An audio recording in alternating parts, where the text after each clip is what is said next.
You got dumped and you wisely went into no contact after getting dumped, but it hasn't worked so far. Your ex has not reached out to you and you are thinking about not worrying about them at all and moving on with your life and moving forward with finding somebody new. But maybe before you do that, you want your ex to know that they're on the verge of losing you, right? So in this video, I'm going to cover the 6 ways that you can make your ex feel that they're losing you forever. So let's talk about it. Way number 1, the clean social media strategy. Here, you're going to clean up your social media a little bit. You're going to remove photos of them or of the two of you together. You don't necessarily have to delete them. After all, they could come back at some point and you don't want to have to re-upload everything, but make them private so that only you can see them. So from their perspective, if they're stalking your social media, it's going to look as if you've gotten rid of all of it. But you're not going to post that you're doing this. You're just going to remove them. And if they are doing any level of stalking of your social, they're going to notice. You're going to post genuine content on your social about your growth. Nothing about the breakup, nothing about them, nothing negative, nothing sad, nothing like that. You're not posting bait or thirst traps to get their attention. You're just focused on posting genuine content about what you've been doing positively with your life since the breakup. But again, not mentioning the breakup. No overly emotional status updates, and certainly nothing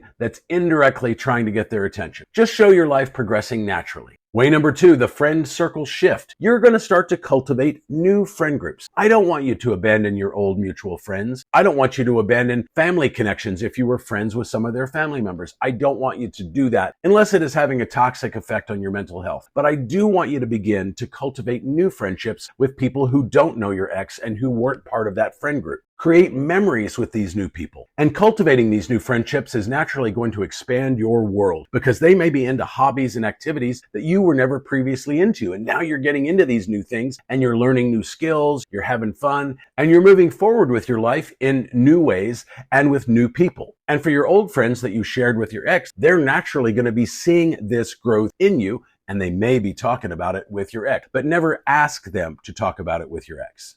Way number 3, the personal development focus. Share authentic achievements, things that you are naturally doing that are moving your life forward. Maybe there was a dream that you always had that you always put on the back burner and never got around to doing. Now is the time to take that on. Show growth that they didn't think was possible and build the life that they didn't believe you could. You're focused on becoming the very best version of you that you can be. And eventually they'll begin to hear about it. They'll begin to see it on social and they'll wonder why they didn't want to be part of this journey.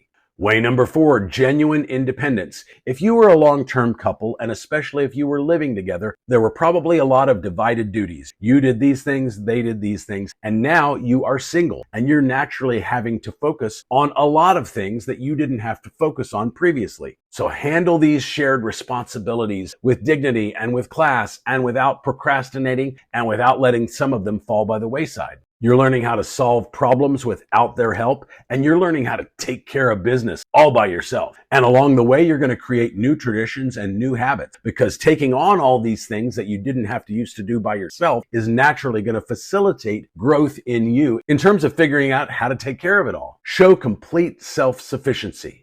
Way number 5, emotional detachment. If they are posting things indirectly on their social designed to get your attention, or if they're kind of sending vague messages, stay in no contact. You only want to break no contact if they send you a direct message that is clear that they want to see you. Otherwise, I want you to stay in no contact. But unless they're messaging you directly to want to get together, respond very neutrally if you respond at all. No volatile emotional outbursts. No reaction to their life events. If they get in a new relationship, to the external world, you are completely neutral about it. You may be dying on the inside if you hear something like that, or if you hear that they're engaged, but you want to maintain your cool, especially if you are the guy and your ex is a girl, because confidence and strength and stability are the number 1 qualities most women look for in guys. So you've got to maintain that even in the face of something like this. You want to treat them like a distant acquaintance. You don't want to be unfriendly. You don't want to be angry. But if you see them at the gym, you don't want to wave and run over there and give them a big hug. You don't want to put forth that kind of effort. Just smile, or maybe smile and wave,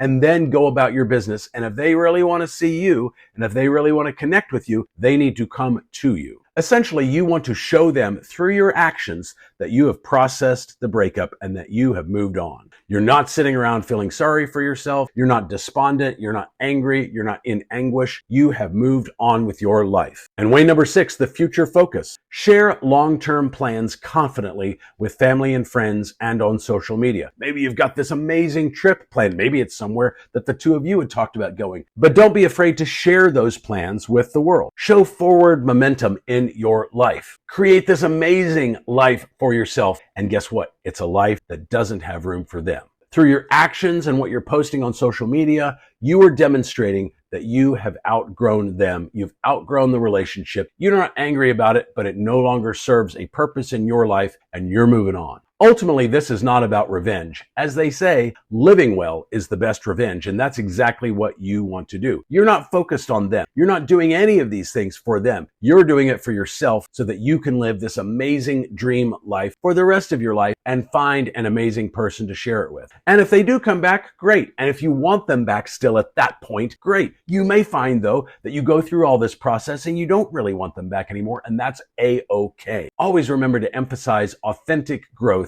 over anything that could be designed as manipulative or attention-seeking, because true power comes from genuinely moving on. Remember, I do offer one-on-one coaching. That can be in the form of a phone call, a Zoom session, or you can simply email me your question and I'll record a custom video just like this one and send it back to you within a couple of weekdays. If you want more info on that, it's down in the description or on this card right up here. But let me know your story about what's going on with you and your ex. What kind of genuine growth are you getting into? And has your ex shown any signs of responding to that? Let me know that down in the comments. But for now, I'll see you in the next video.